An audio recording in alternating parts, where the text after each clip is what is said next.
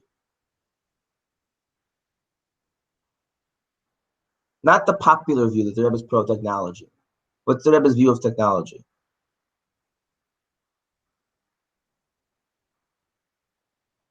You have to summarize in one sentence what's the Rebbe's view of technology. The Rebbe's view of technology is the Rebbe's view of technology. If technology is part of Yiddishkeit, so then it's a real thing, and it's a chosh of a thing, because Yiddishkeit is, and it's part of Yiddishkeit. And if it's not part of Yiddishkeit, this thing,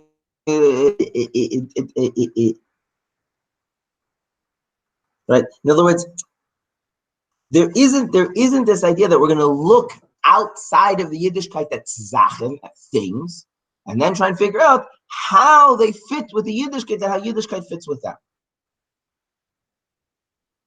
And that's what happens with the nefesh and the goof. A nefesh and a goof, as much as there's a bittul, and as much as there's an achtos, seif kol seif, that achtos has to be achieved by the goof having the proper characteristic, and then therefore that has to be brought to the goof.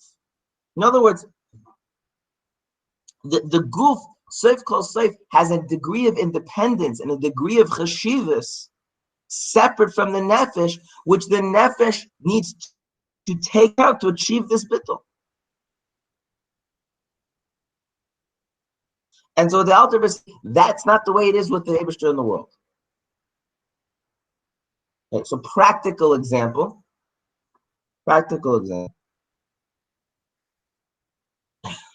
One of the examples that it brings, practical sense of concrete, not like something we can do.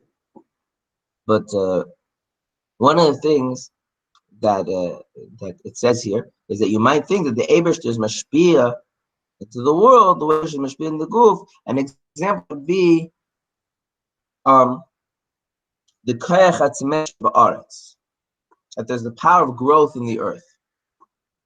Yeah. Now,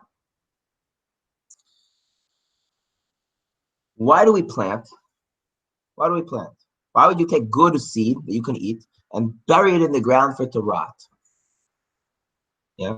So if you ask a person, say, what do you mean? The ground has a certain nature, yeah, that that you put seeds in it, it'll grow and you'll get the crop with you'll get a great more yield. It says by Yitzchak, Meir Shaar, right? You get 100-fold. So of course it's a good investment. Yeah. And you say, hey, say that the dirt has this power to make things grow. You say, what do you mean? The koyach of the Eibishter is meluvash in the dirt. And because the koyach of the Eibishter is meluvash in the dirt, that's why it has the power to grow. Yeah? What is Alter Rebbe saying? If that's your mindset, then are you subscribing to the concept of Einoid? Are you subscribing to the idea that there's nothing other than Elokus?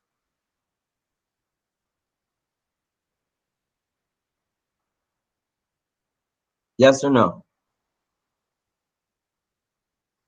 No. Yeah. What would it be like if you really chapped Einoid? So let me ask you a question. Let's say you have some seeds. Would you leave the seed table to rot? No, right? So now I tell you, you go to the Rebbe. Yeah, you go to the Rebbe and tell the Rebbe in the old country, like we're not farmers. Go to the Rebbe and the Rebbe, I'm poor. The Rebbe says, what do you have? You say, I have some seeds. And so he says, okay, great. Take your seeds and put them on the table and leave them there for 8 weeks. You say, Rebbe, why? He says, so that they'll grow and you'll have Meir Sharim. Most people would have a hard time with that. Why? They believe in it, but why would they have a hard time? The same person who says, of course, it's the kaich of the Eibishter in the ground that makes the seeds grow, would have a hard time just leaving his seeds on the table 6, 8 weeks so they would grow just sitting on the dining room table. Why? Why would he have a problem with that? Why would that be hard for him? Why would that be a nisayon? Whereas planting him in the ground and being beteach that the Eibishter is going to give a bracha and shefa, that he can do. Difference. Because they think there needs to be a kli for the kaich HaTameach. And the ground is a kli for it, and the table's not. Right. Exactly. And that's why Chazal say that a yid is supposed to be maimin in zereh. What does it mean, maimin? That mitzidi, the idea that I'm going to put seeds in the ground they're going to grow is aleph just as ridiculous as leaving them on the table that they're going to grow. And my confidence that they're going to grow, therefore, base has nothing to do with the ground. It has to do because the Abishur said to do it. Say if he said do it that way, I'll do it that way. But like with CD, why should that work? There's nothing in the ground that should make that work. The ground doesn't facilitate the Abishur's kayach. The ground doesn't contribute anything. There's a famous story of the Baal Shem Tov where the Baal Shem Tov came and said that if a person is going to have a strong Vehaemunah, they would never need to go to work, and their panas will be mezuman to them directly from the Eibishter. The Pash here's this comes and he says, Gold, Zelda, whatever his wife's name is, I'm not going to work anymore. Now, the way he made panas is he used to go around to the different Geisha farmers and sell trinkets. So Reichel. He said, I'm staying home. So stayed in bed. And the word got out that he was in bed. And so the Geisha farmers, they said, Mamish Chaval, he always gives us good prices. And he's sick. Let's go to him and we'll buy from him directly there. Why should we lose out on his good prices? Why should he have to be tereach us? The whole thing. So they go to his house and they buy with an eye. And Zoe makes his parnasa. So somebody hears this story, comes to the Baal Shem Tov and says, can I do the same thing? Can I do like he did? The Baal Shem Tov says, no. He did it because he was maimin in the Eibishter. You did it because they saw it worked. In other words, what's the difference between the first person and the second person?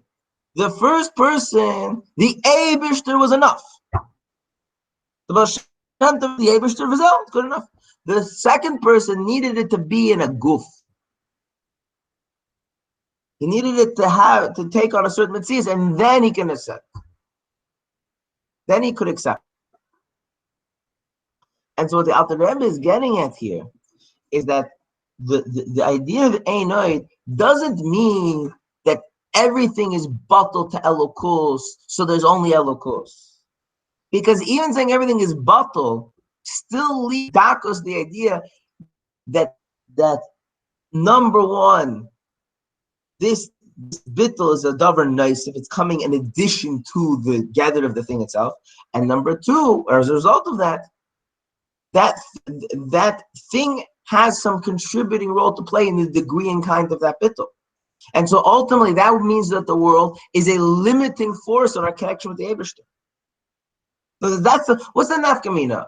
The very basic nafkamina is like this. If the world, just as much as the enables the nefesh to connect, it also constrains the degree of connection. It limits the degree of connection. If the Eibishter is clothed in the world the way nefesh is clothed in the guf, then the Eibishter's presence in the world is limited to what the world can handle, the way the world can work. And but what if we say no? What if we say that it's not like the bittul of a guf to a nefesh? It's einoid. So then the Eibishter b'meloya in his full being is present dolamata. And then the question is, do I want to connect? Do I want to embrace that? Do I want to megala that? Or do I want to deny that? That's a separate question. That's where my avodah comes in. In other words, the chiddush of Chassidus is not that the world is filled kus. The Ramak, the Paradise says that. Anybody who holds everyone who holds of Kabbalah Ramak holds that the world is filled with elokus. But you could learn the Ramak, the world is filled with elokus. Like Chazal say, right? The Neshama is mamali the guf.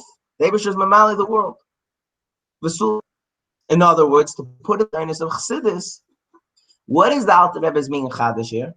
that the world, the Elokus that's found in the world, in the Welt,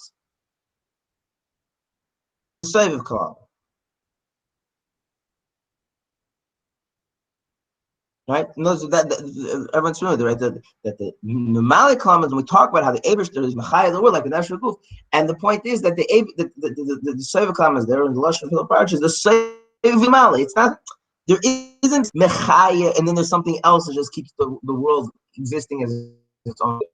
The Eberster who is present and involved in Begili in the world is the same unrestricted Eberster.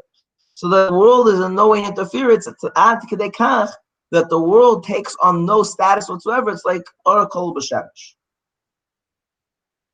And even Or, by the way, that's why the Oracle B'Shemesh is very important. Because even Or Chutz L'Shemesh, you can't say Einay there Or Chutz L'Shemesh. Because what is the Or L'Shemesh? It achieves something that Shemesh doesn't. It's Mer L'Mokum HaRochet. It illuminates the earth. It contributes something in some sense. Dafka the v'ziv b'tamesh, that you can say einod. That's the degree he wants to get to. That if you really understand the idea that Havayu Elokim, and that which gives the world Metzias is Shem Elokim, and Shem Elokim is Chad with Havaya. Havaya means that the world that exists has no Metzias. The existence of the world is is Kolu b'Mekaira, and even higher than Kolu b'Mekaira, it's Kolu b'Atzmus, as we're going to get on to say later.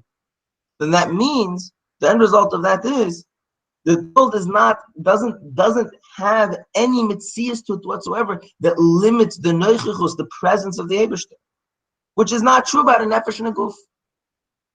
The guf's mitzias limits and constrains the nefesh in a variety of ways for a variety of reasons, as Alter is going to enumerate. So that's the idea, the central idea. Questions? No? Okay.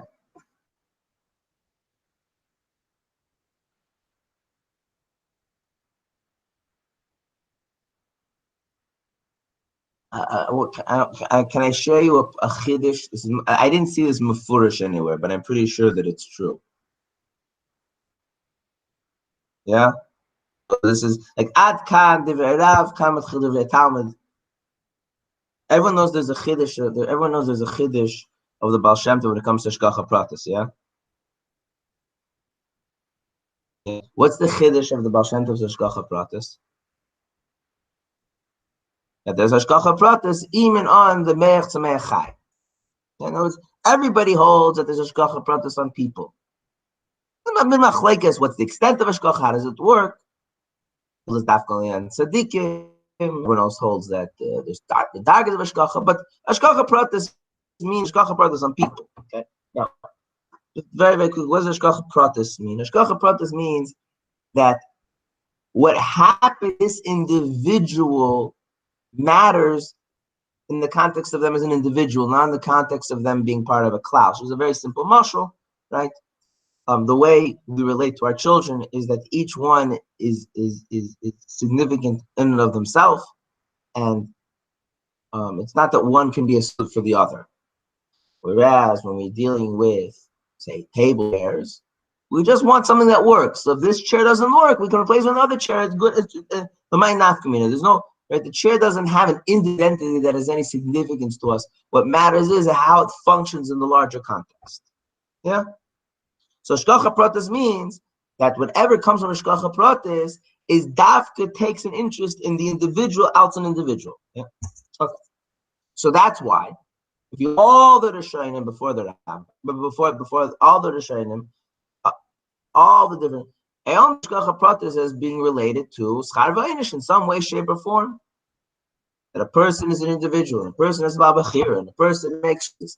And in as much as the person is Babachir makes choices, that's negate to the Eberster, and that's what justifies, so to speak, K'viyachol Hashkacha Pratis. Mainly it comes to the animal, it comes to a plant, it comes to a daimim, where the daimim doesn't have any in the Bechira, the animal doesn't have any Bechira. The animal is merely just a function. My nafkamina, this cow versus that cow, this tree versus this tree. As long as the quality of the bria that is achieved what needs to achieve, why should it matter what happens to this tree versus to what happens to that tree? Yeah, makes sense. What's the underlying view of the Eibusher's relationship with the world? This is, if you adopt that view, that Hashgacha Pratis makes sense by people, but not by animals and plants. What are you saying? That in order for the Eibusher to care about the individual, what also is true?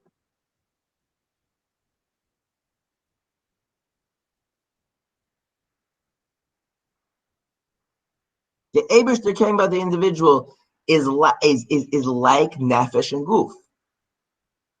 There's the individual thing, and if that individual thing is a sufficient kli, that there's enough significance to its individuality, then the Eibusher can mislabish in its individuality and care about its individuality. But if there's nothing to this deus that makes it a unique individual, what might not communicate this leaf versus that leaf, how can the Eibusher care about the leaf?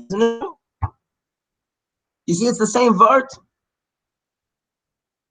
I'm using the gather of the niva to determine what degree and to what extent the Eibusher cares about it.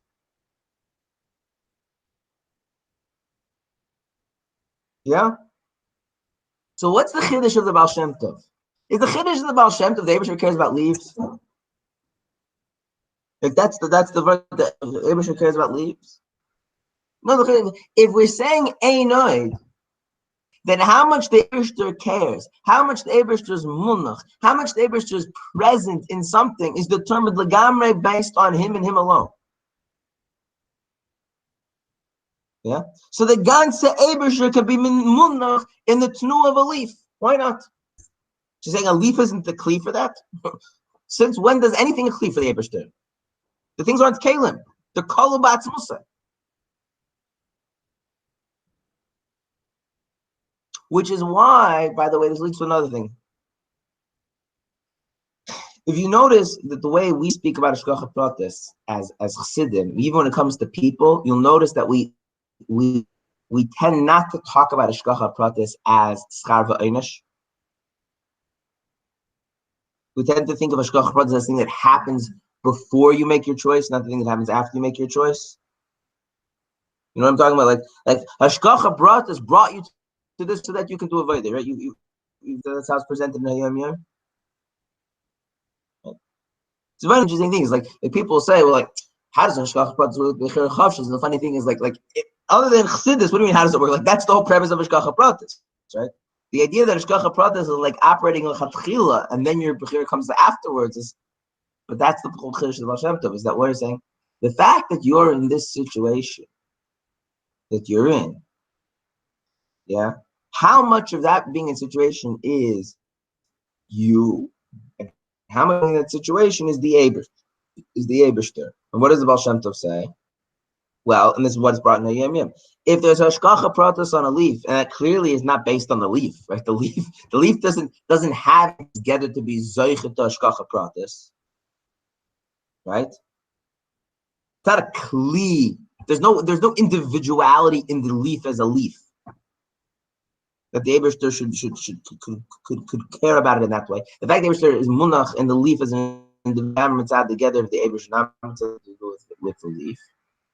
Well, if that's true, the situation you're in and the cheshivas of your avodah as it's negated to the Eibusher has how much to do with you and how much to do with the Eibusher. How much does it have to do with your gether and what you're kli for, and how much does it have to do with the Eibusher, and that everything as far as the Eibusher is concerned the Eibusher isn't relating to things because they're a kli for him, or they have the right characteristics. It's this, and so we think of Hashgacha Pratis as the Eibusher not being constrained in how munach he is and how much he cares about anything it is. And what leads to this, and this is actually not my chiddush, this is something the Rebbe says mefurish, is that's why even for the Rebbeim, the Hashgacha Pratis of the Baal Shem Tov is a chiddush. Because the Rebbe is a person whose whole gather is to bring about Elokus in the world. So the Rebbe says it's going to get to the Fidiker. The Fidiker was in prison, and he comforted himself by the Hashgacha Pratis according to the Baal Shem Tov. The Rebbe asked, it's a long sicha, but the Rebbe asked, like, my kesher Hashgacha Pratis, like, even the Rambam holds Hashgacha Pratis on tzaddikim, like, what is the nechama? And the Nechama was that a Nasi B'Yisrael, yeah, a Rebbe, he knows what his place is in the Geder of the Bria. And the place of a Rebbe is not to be in prison and not be able to mashpia on people. And so if you take Hashgacha Pratis, the way it's understood, like that the world is like a guf lenefesh, the fact that the Rebbe is in prison shows there's a lack of Hashgacha, right? It's like if a person has an eye and all of a sudden they can't see, they know that there's something wrong because I know what an eye is for, and the eye is supposed to be able to see, and I can't see. It's a problem. It makes sense? But if Hashgacha doesn't mean that you're a kli for certain things, and if those things aren't happening, it means that the Eibishter is monach in you, in the individual, mitzad, the Eibishter, without taking anything else into account. So the fact that you're not fulfilling your tafkid with you as a tzkel, you know that you have, doesn't indicate that the Eibishter is not with you. Right? This idea that the Eibishter is not a nefesh reguf, this is a huge. This is in Mavada. That we say it's kol b'atzmusa, we say it's kol b'makar and kol b'atzmusa, we'll get into these pratim later. What that means is that the full Eibishter is present. The world not being a mitzias that even oid means that there's nothing filtering, there's nothing blocking, there's nothing the Eibishter here. So the same full Eibishter is present in a leaf, the same full Eibishter is present in a mitzvah, the same full Eibishter is present in everywhere and in every single thing. And the question is, are we able to tap into it? Are we able to connect to it? But if you say that it's a nefesh and guf, then you can start making chulukim madregas. The Eibush is more present here and he's less present there. The Eibush can't be present in this and can't do it this way and can't do it that way. Even I'll say that the whole world is batal and the Eibush runs the whole world and everything's because the Eibush give brachas and all the things. Does that make sense? The shift in that there's nothing other than Elokus versus saying Ein Oid. Saying nothing Elokus, you can still think of the world as a kli, as the goof to which the Eibush reveals himself. And a goof needs to be paid attention to on its own merits because it plays a role in the neshama's ability to express itself. Something that which is Ein Oid, is not even together, requires no attention, requires no thought. It's kluk. And the only thing that's there is the ikr. The only thing is the more, right? The efes belad. There's nothing other than him.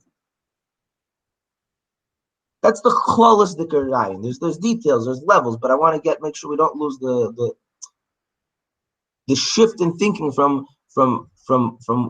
what you would think without the to what you think without them. Okay, question. How does this not take us back to the question we had before Parak Hay about Torah mitzvahs? Well, because we're not saying there's no Shem Elokim. We're not saying there's no Shem Elokim. There's Shem Elokim. And in as much as you're not holding by Elokim Kul Echad, the world is Milo Master. And the only way for you to metak in the hest of Shem Elokim is to do the Torah mitzvahs.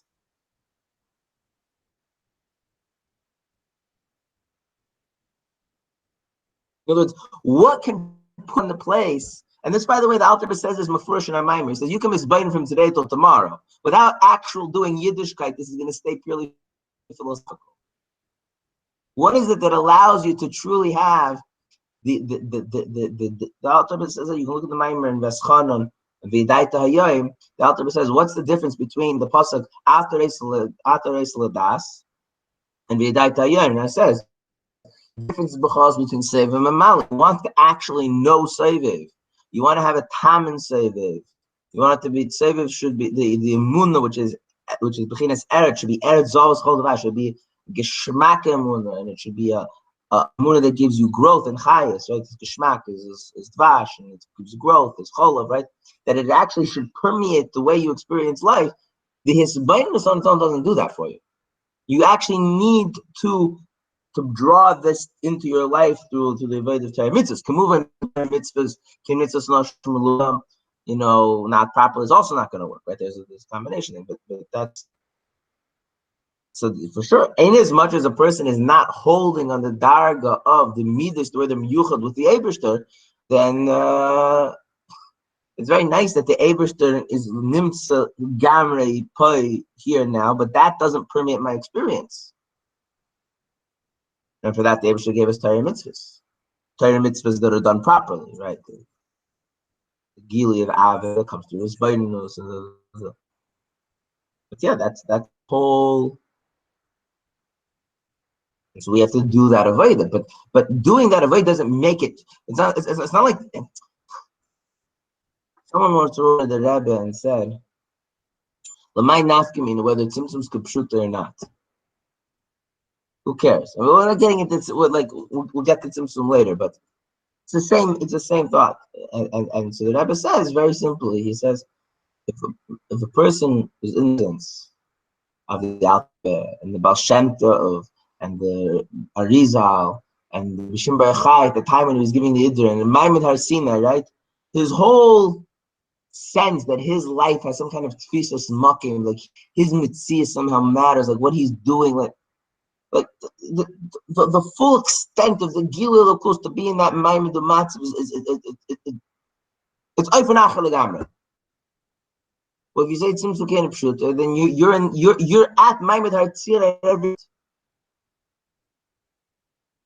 The ganze Eibishter is nimtz in every single thing at every single moment. Everything is called ba'atzmusa. So you're at Maimon Har Sinai at all times. Just because you're there doesn't mean you have the ability to tap into that and to appreciate it. And for that, to mezachach the hell of a hester from gam etzad the makabel, you need Torah mitzvahs.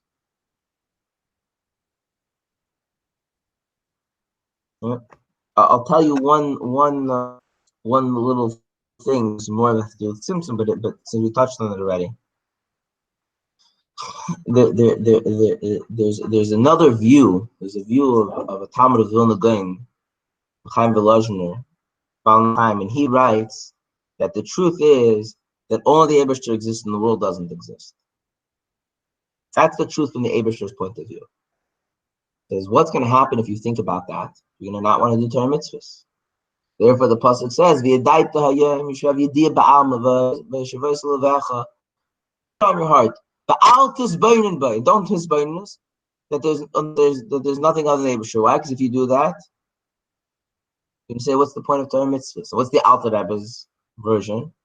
Which is tisboinin b'zaharbe. Do it a lot because then you're going to have a reason why the mitzvahs. You can say, but even if taka really the ganze Eibishter is here, there's nothing on the Eibishter, and the world is not a mitzvah to limit that in any way. It's not like a guf lenefesh. Then why don't I get to experience that? Why is that not the way I experience my actual life? I want to feel that. And then the answer that you want to live, you want that to be not just the truth, but your truth, then you need to do Yiddishkeit to make that your truth. And that's B'chlal how the Alter Rebbe understands Hashem Echad is only the Eibishter. But after Hashem Elokecha, you want that there's only the Eibishter to be your reality in the way you see it, experience it. And how does that work? That only happens to Yiddishkeit. So it turns out that Yiddishkeit becomes illusion. You hear what I'm saying? And that's what we learned in Parakeh. As long as I'm not holding, or going back to the mashal of the Vayalkim Kulachad, as long as I'm not holding by the Koyach HaMaskil, then the Koyach HaHelma different things, and one's contradicting the other to some degree. How do I get to that level of Koyach HaMaskil? What is the same V'daita? Nisyonis. Yeah, Yigia, Yiddishkeit that comes through digging into the depths of your neshama brings you to that place.